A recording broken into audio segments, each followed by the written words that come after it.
Hello friends, good morning. Welcome back to the channel Shreyas daily lifestyle ব্লগে আপনাদের সকলকে welcome জানাই। আশা করি আপনারা সকলে ভালো আছেন, সুস্থ আছেন। আজ 2 আগস্ট শুক্রবার, সকাল 8:30 বাজে। তো 8টা থেকে আজকে আমি ব্লগটা স্টার্ট করলাম। তো এখন সকালবেলায় আজকে খুব তাড়াতাড়ি চায়ের পর্বটা শেষ করে ভাবলাম যে আজকে রান্নাটা বসিয়ে দিই, কেননা ছেলেকে আজকে স্কুলে পাঠাবো না, ওর একটু জ্বর এসেছে। আর মেয়ের তো এমনিতে স্কুল ছুটি, তবে আমার বর একটু অফিসে যাবে, তো ওর আজকে সেমিনার আছে। তো সেই জন্য আমি একটুখানি চটপট করে রান্নাটা সারছি, যাতে বাড়িতে একটুখানি ভাত খেয়ে যেতে পারি। এমনিতেই ওদের লাঞ্চ আসবে, কিন্তু তবুও সকাল সকাল যেহেতু যাবে, তো সেই জন্য আমি একটু সকাল সকাল রান্নাটা বসিয়ে দিয়েছি। আর টাইটেল আর থাম্বনেল দেখে আপনারা তো অনেকটাই বুঝে গেছেন আমারও আজকে একটু বেরোনোর আছে। তো সেই জন্য আজকে বেশি সময় নষ্ট না করে আজকে ঝটপট করে আজকে রান্নাটাই বসিয়ে দিয়েছি। 4টে মতো পটল ভাজছি, কেননা এরকমভাবে পটলটাকে কেটে ভাজলে আমার ছেলে মেয়ে এবং আমাদের ভীষণ ভালো লাগে খেতে। আর যেহেতু আজকে মাছের পর্বটা বন্ধই করে দিয়েছি, এটা টিনিকের জন্য একটুখানি চিকেন তুলে রেখেছি, এটা আঝাল করে রান্না করব। আর এইটা হচ্ছে এবারে শীত মানে বর্ষাতে আমরা প্রথম খেলাম, কেননা এটা হচ্ছে বিলিতি আমড়া। এটা অনেক দিন ধরে বাজারে খুঁজছিলাম, তবে আজকে এসেছে দেখেও একটু নিয়ে এসছে। তো যাই হোক, আর আজকে হচ্ছে সকালবেলায় যে মাংসের জন্য আলু টালু কেটে রাখলাম, পেঁয়াজ টেয়াজ কেটে রাখলাম। আর চিকেনটাও কিন্তু আমি অলরেডি ভালো করে মানে পেঁয়াজ আদা রসুন সমস্ত মশলা পেস্ট করে ভালো করে মানে নুন হলুদ যে ডেইলিকার মশলা আছে সেগুলো সব একদম ভালো করে কচলে কচলে মেখে রেখেছি। আর কতটা জল মশলা থেকে জল ছেড়েছে দেখুন। তো একদম কষার সময় মানে করবো আর কি। আর ওয়াশিং মেশিনে জামা কাপড় কিছুটা দিয়ে দিলাম, কেননা এখন বর্ষাকাল, জামা কাপড় শুকানোর ভীষণ সমস্যা হচ্ছে, মানে কখন বৃষ্টি কখন রোদ, তো বারবার গিয়ে গিয়ে জামা কাপড় তুলে নিয়ে আসতে হচ্ছে। তো এই সমস্যাটা বোধহয় কম বেশি সবার ঘরেই হচ্ছে। আর এখানে কিছু জলের বোতল, যেটা আমরা উইকলি করি, এই কাজটা করি। তো যেদিন আজকে দেখি কাজ ফাঁকা থাকে, সেদিনই আমি এই সমস্ত কাজগুলো একটুখানি করার চেষ্টা করি আর কি। আর এখানে দেখুন গাছগুলো, অনেকগুলো গাছ ছিল, তো সব গাছগুলো মরে গেছে। তাই এই জায়গাটায় আজকে ভাবছি একটুখানি ভালো করে ক্লিন করে দেব, পরিষ্কার করে দেবো। তো করে নিয়ে তারপরে আমি মানে পুরো টেবিল ফেবিল এগুলো পরিষ্কার করব। তো চলুন দেখতে থাকুন ব্লগটা স্কিপ না করে। আশা করি আপনাদের ব্লগটা আজকে ভালো লাগবে। আর গাছে অনেক পেয়ারা আর লেবু হয়েছে। তো এই লেবুগুলো মানে অনেক এত লেবু হয়েছে যে আমার ডিমের জায়গাটা প্রায় লেবুই দখল করে রেখেছে এখন। আর এই পেয়ারা মানে প্রতিদিন আমি পেয়ারা ফেলে ফেলে ফেলে ফেলে হয়রান হয়ে যাচ্ছি। এত 3টে মতো গাছ রয়েছে আমাদের। তো এই গাছগুলো 3টে গাছে প্রচুর পরিমাণে মানে লেবু হয়েছে আর কি। তো চলুন এটাকেও ফ্রিজ বন্দি করে দিই, কেননা কাউকে দেওয়ার নেই। কেউ মানে কাকে দেবো কাকে না দেবো, বাড়িতেও এত লেবু খাওয়া হয় না। তো সেই জন্য এতগুলো লেবু আর কি ফ্রিজের মধ্যে জমছে। আর এখানে সকালবেলায় বললাম না আপনাদের যে চায়ের পর্বটা শেষ করে মানে চায়ের পর্ব চা খাওয়া হয়ে গেছে। তো কাপ টাপগুলো সব ছিল পড়ে আর কি। আর টিনিক তো গেছিলো টিউশনে, তো সেই জন্য আর ওকে ঝটপট করে রেডি করতে গিয়ে এই কাজগুলো আর করা হয় না। এই দেখুন আলুটা গেল একটুখানি তলায় ধরে। আর ওপাশ থেকে বরমশাই আদেশ দিয়ে গেলেন যে চিকেনটা বেশি রিচ করে করতে না, কেননা একদম হালকা পাতলা ঝোল খাবে। এমনিতেই ডাক্তারের তেল মশলা বেশি খেতে বারণ করেছে, তো সেই জন্য একটু বুঝে শুনেই খাবার দাবার খায় আর কি। আর সেই জন্য আর সকাল সকাল যেহেতু খাবে, তো সেই জন্য বললো যে একদম হালকা পাতলা করে চিকেনটা বানাতে। তো যাই হোক, সেই জন্য আমি করলাম কি, মশলাটা দুটো ভাগে ভাগ করে নিলাম, কেননা এতটা মশলা আর দেবো না। এমনিতে আমি একটু চিকেনে একটুখানি মশলা দিয়েই ফেলি। তো যাই হোক, আর সেদিন যেহেতু বাড়ি ছিলাম না, চিমনি সার্ভিসিং এসেছিলো, তো কি বিচ্ছিরিভাবে কাজ করে চলে গেছে, সমস্ত নোংরা রয়ে গেছে। তাই বরকে বললাম যে শনি রোববার ধরে ওদের আরেকবার ফোন করে দাও, যেন শনি রোববার ধরে এসে একটুখানি চিমনিটা আবার ঠিকঠাক করে পরিষ্কার করে যায়। তো যাই হোক, আর যেটা আপনাদেরকে বলছিলাম যে আমি অনেক দিন ধরে একটা পার্লারের অ্যাপয়েন্টমেন্ট নিয়েছিলাম এখানে বড় বাজারে, বিন্দি পার্লার। তো সেই সময় বেশ মাস 2 আগে নিয়েছিলাম আর কি। তো সেই সময় আমি আর যেতে পারিনি, কেননা সেই সময় আমারও ভীষণ জ্বর হলো, মেয়েরও ভীষণ জ্বর হলো। আর বিভিন্ন সমস্ত সাংসারিক ঝামেলার কারণে আমার সেখানে আর যোগাযোগ করাও হয়নি, আর যাওয়াও হয়নি। তো যাই হোক, আবার পরশু দিনে ওনার একটা অ্যাপয়েন্টমেন্ট নিয়েছি। উনি বলেছেন যে আজকে যেতে। আর এখানে এখন পার্লারে যেতে গেলে একটু ফোন করে গেলে বেশি ভালো হয় আর কি। তো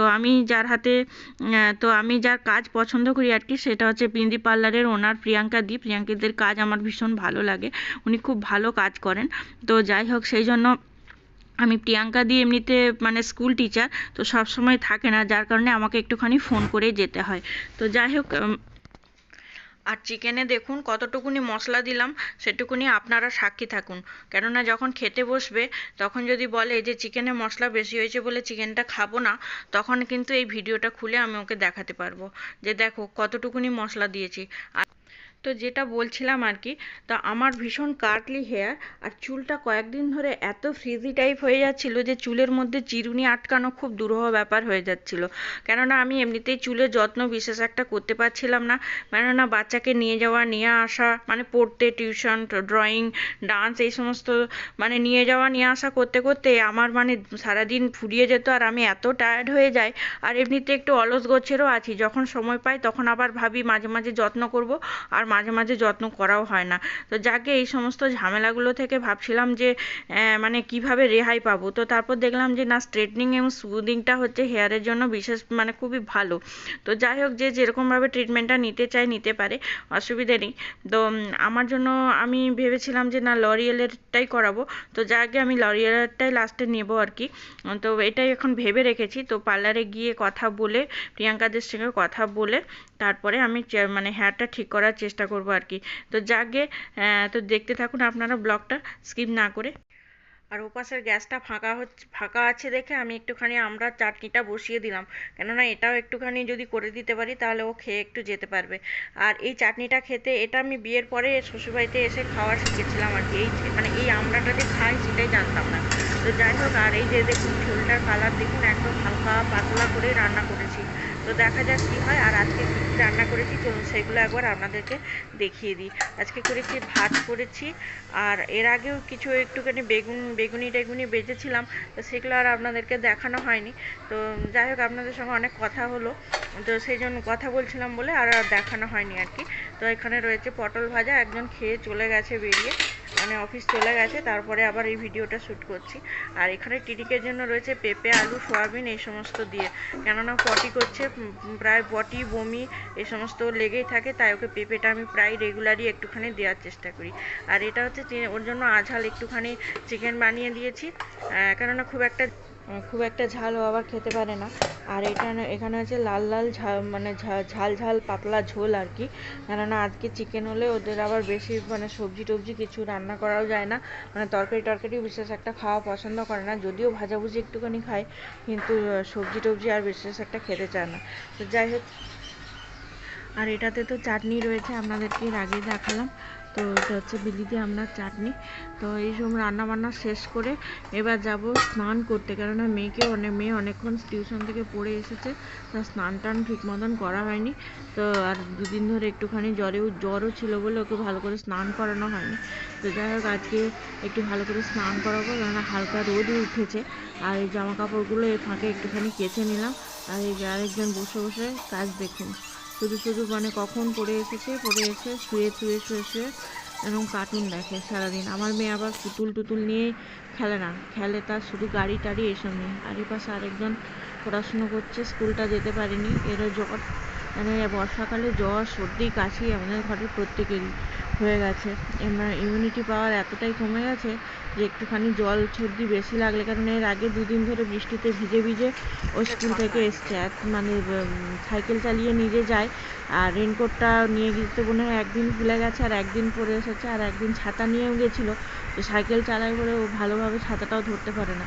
তো যাই হোক, সেদিন ভিজে গেছে, তো সেই জন্য আবার তার জ্বরও এসে গেছে, মানে ওই জন্য আজকে আবার স্কুলে পাঠালাম না, কেননা মাঝে মাঝে রোদ দিচ্ছে, মাঝে মাঝে আবার বৃষ্টিও পড়ছে। আর টিনিককে তার ফাঁকে বলেছিলাম নিজের বইগুলো গুছিয়েছে দেখুন, কিন্তু এই যে হারমোনিয়ামটা তখন সকালবেলা রেওয়াজ করেছিল, তো সেই হারমোনিয়ামের এটাকে খুলে রেখে দিয়েছে। তো যাই হোক, চলুন এখন সবজিগুলোকে ভাবছি একদম ফ্রিজের এতে মধ্যে নেট ব্যাগে ঢুকিয়ে দিয়েছি, এবার ফ্রিজে ঢোকানোর পালা। আর এই পুঁইয়ের ডাঁটাগুলো মানে ফ্রিজে থেকেই বরফ হয়ে গেছে, নষ্ট হয়ে গেছে, আগের সপ্তাহে নিয়ে এসেছিলো, খাওয়া হয়নি। আর বেশি বকবক করবো না, এখন একবার সোজা পার্লারে যাব, কেননা খাওয়া দাওয়া করে বাচ্চাগুলোকে একটুখানি রেস্ট নেবো, এবং বাচ্চাগুলোকেও খাওয়াতে সময় লেগে যাবে, তাই আপনাদের সঙ্গে এখন আর বকবক করবো না, সোজা দেখা হবে আপনাদের সবার সঙ্গে সেই পার্লারে গিয়ে। তো দেখতে থাকুন ব্লগটা। আর আজকের ব্লগটা যদি ভালো লেগে থাকে তাহলে অবশ্যই কিন্তু লাইক, শেয়ার, সাবস্ক্রাইব করতে ভুলবেন না। আর এখন বর্ষাকাল বলে ঠিকমতো বাজারটা বসতেও পারে না, কখন বৃষ্টি কখন রোদ। কিন্তু বৃষ্টির কারণে মানে বেশি পরিমাণে বৃষ্টি হলে বাজারে তো জল জমে যায়, তো সেই জন্য ওরা যারা মেয়েগুলো সবজি নিয়ে নিচে বসে তাদের খুব অসুবিধেই হয়ে যায়। তো যার কারণে বাজারটা এখন মানে সবজির দামও ভীষণ হয়েছে, আর ঠিকমতো সবজি কিন্তু ভালো বসতেও পারছে না। তো চলুন চলুন চলে এসেছি একেবারে সীতারামাইয়া অ্যাপার্টমেন্টে। স্টেশন থেকে অটো বা রিক্সা ধরলে এটা 20 মিনিট থেকে 15 থেকে 20 মিনিট লাগে। সোজা এসে বড় বাজারে ভারত সেবাশ্রমের গলি ধরে সোজা এসে বাঁ দিকে ঘুরলেই একটুখানি এলেই এই সীতারামাইয়া অ্যাপার্টমেন্ট। এইখানে বিউটি পার্লারের হোর্ডিং দেওয়া রয়েছে। তো এখানে এসে আপনারা যদি খোঁজ করেন তাহলে অবশ্যই যে কেউ বলে দেবে, বা আপনারা নিজেরাও দেখতে পাবেন যে এই পার্লারটা একটু ভেতরের দিকে, অসুবিধে নেই। তো দেখুন এখানে পৌঁছে গেছি আমি পার্লারে। এখানে হেয়ার কাট, স্পা, সমস্ত কিছু, ফেসিয়াল, সমস্ত কিছু এখানে হয়। তো চলুন এবারে ভেতরে দেখি প্রিয়াঙ্কাদি আছে কিনা। যদি থাকে তাহলে দেখা হয়, তাহলে খুব ভালো হয়, তাহলে তার সাথে কথা বলে ঝটপট বসে যাব। কেননা যদি ফাঁকা আমাকে, এই যে আছে এই যে ব্ল্যাক কালারের সালোয়ার স্যুট পরা, উনি হচ্ছেন প্রিয়াঙ্কাদি। আর এরা দুজন হচ্ছে সেই সারথি, মানে প্রিয়াঙ্কাদাকে সবসময় হেল্প করে। আর এদের ব্যবহার বলার মতো না, আপনারা একবার গেলেই বুঝতে পারবেন। তো এখানে এসে প্রিয়াঙ্কাদি প্রথমে বললো যে শ্যাম্পুটা করে নিতে, কেননা আজকে আমি মাথায় স্নান করিনি এই ভয়েই। গত মানে আগের সপ্তাহ বেশ ভালো জ্বর ছিল, কিন্তু এই জ্বর করে করে না আমার চুলটার অবস্থা খুবই খারাপ হয়ে যাচ্ছে। মানে চুলের প্রতি যত্ন আর কিছুতেই নিতে পারছি না। তাই ভাবলাম জ্বর হোক আর যাই হোক আজকে কিন্তু যাব। এই যে সে নিজেই কিন্তু হাত লাগিয়েছে আমার চুলে। তো যাই হোক সে নিজে ক্রিম অ্যাপ্লাই করছে, আর ওই তার সারথিদের বলছে কীভাবে কী করতে হবে না করতে হবে। আর সে নিজে যে কাজে হাত দেয় সেই কাজটা এত ভালো হয়, এত ভালো হয়, সে বলার মতন নয়। মানে আমরা নিজেরা ভীষণভাবে স্যাটিসফাই হয়ে যাই যে এত ভালো কাজ সে করে কি করে। আমরা সত্যি খুবই, মানে ওর কাজ এত ভালো, প্রশংসা না করে আর পারা যায় না। তো চলুন, এটা বোধহয় চুলের সেকশন ভাগ করে কী সমস্ত ক্রিম টিম দেবে, এত কিছু আমি তো বুঝি না, আপনারা দেখতে থাকুন। আর মাথার মধ্যে এত ক্রিম দিচ্ছে আর এত সুন্দর করে অ্যাপ্লাই করছে ক্রিমটা আর কি, আমার এত চুলে আরাম লাগছে, মনে হচ্ছে একটুখানি ঘুমিয়ে পড়ি। কিন্তু এরমভাবে চুল টেনে বেশ ভেতরটা ঠান্ডাও লাগছে। আর একটা করে ক্রিম এরমভাবে লাগিয়ে বেশ মাথার মধ্যে র্যাপ করে রেখে দিচ্ছে, প্রায় 45 মিনিট করে বসিয়ে রাখছে, আবার হেয়ারটাকে ওয়াশ করছে। মানে এরকম করছে, আর 4 ঘন্টা 5 ঘন্টা ধরে বসে থেকে আমারও ভীষণ কোমরেও ব্যথা হয়ে গেছে আর ঘুমও পেয়ে গেছে ভীষণ। যখনই মাথার মধ্যে একটু করে জল যাচ্ছে, মানে অনেকক্ষণ করার পরে এই যে দেখুন কি যত্ন করে আর আস্তে আস্তে করে এরমভাবে করছে, মনে হচ্ছে ঘুম পেয়ে যাচ্ছে। আর কানের ভিতরে জল ঢুকছে, কিন্তু কিছু করার নেই, মানে মাঝে মাঝে আবার কানের মধ্যে তুলোও দিয়ে দিচ্ছে।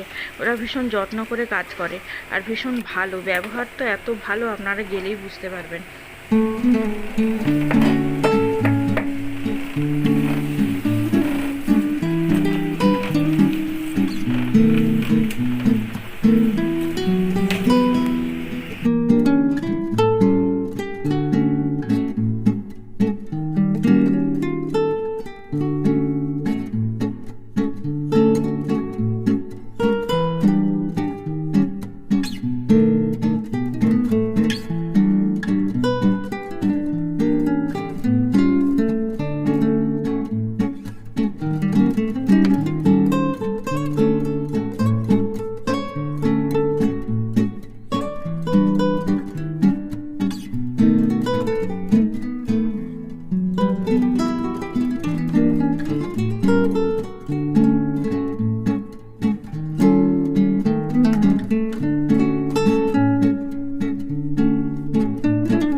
কি চিনতে পারছেন না তো? হ্যাঁ, আমি সেই শ্রেয়া, আপনাদের শ্রেয়াস ডেলি লাইফস্টাইল ব্লগের শ্রেয়া। তো দেখুন আমার হেয়ারটা পুরো পাল্টে গেছে, তার সাথে সাথে আমার মুখের লুকটাও পাল্টে গেছে। চলুন এবারে পার্লারের যে ওনার প্রিয়াঙ্কাদির সঙ্গে আপনাদের আলাপ করিয়ে দিই। হাই বলো। হাই। আর আমার চুলটা কি অবস্থা ছিল, হ্যাঁ কি অবস্থা ছিল, দেখো কি করেছো, আমাকে আপনারা ব্লগে দেখেছেন, মানে পুরো কি বলবো, কি কার্লি হেয়ার ছিল। তো আমার হেয়ারটা দিদি করে দিয়েছে, তো এই ফার্স্ট টাইম আমি এটা নিলাম আর কি। আমার তো ভীষণ ভালো লেগেছে। আর যারা যারা এখানে স্থানীয় মেদিনীপুরের আছেন, যারা যারা বিন্দি পার্লারে আসতে চান, ইনি হচ্ছেন আমাদের পার্লারের ওনার হাই, প্রিয়াঙ্কা। আমি প্রিয়াঙ্কা। তো আমার পার্লার মিরবাজার সীতারাম অ্যাপার্টমেন্টে বিন্দি পার্লার। এখানে যদি তোমরা পুজোর আগে স্ট্যান্ডিং, স্মুথনিং, কেরাটিন এবং ফেসিয়ালের যাবতীয় সেলুন সার্ভিস তোমরা এখানে পাবে, এবং ব্রাইডাল মেকআপও আমরা করি, আর কোর্স করানো হয়, মেকআপ কোর্স এবং বিউটিশিয়ান কোর্স। যারা ইন্টারেস্টেড আছো তারা অবশ্যই যোগাযোগ করতে পারো। Midnapore town, bindi parlour. তোমার ফোন নাম্বারটা বলে দাও, তাও আমি একবার আমার ডেসক্রিপশন বক্সে, ইউটিউবের ডেসক্রিপশন বক্সে দিদির পার্লারের নাম্বারটা দিয়ে দেবো। আপনারা সরাসরি দিদির সঙ্গে ফোন করে যোগাযোগ করে পার্লারে আসতে পারেন। তো আমার ফোন নাম্বার 9775578284। আর সব রকমের ফেসিয়াল কিন্তু এখানে সব রকম সমস্ত সবার কথা ভেবে ফেসিয়াল করা হয়। তো আমি আরেকবার আমার পার্লারের পুরোটা দেখিয়ে দিচ্ছি। দেখি।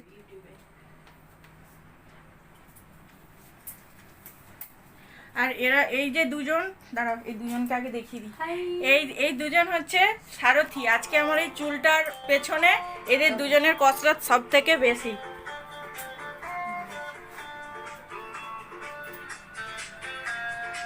হ্যালো, হ্যাঁ, এখানে সব রকমের ক্রিম আছে, মানে এগুলো যাদের ট্যান পড়ে, ট্যান ফেসিয়ালের জন্য আসতে পারেন। এগুলো হচ্ছে স্ক্রাবার, স্ক্রাব নয়, এটা কি? হ্যাঁ, সবই তো হ্যাঁ, স্ক্রাব সবই আছে।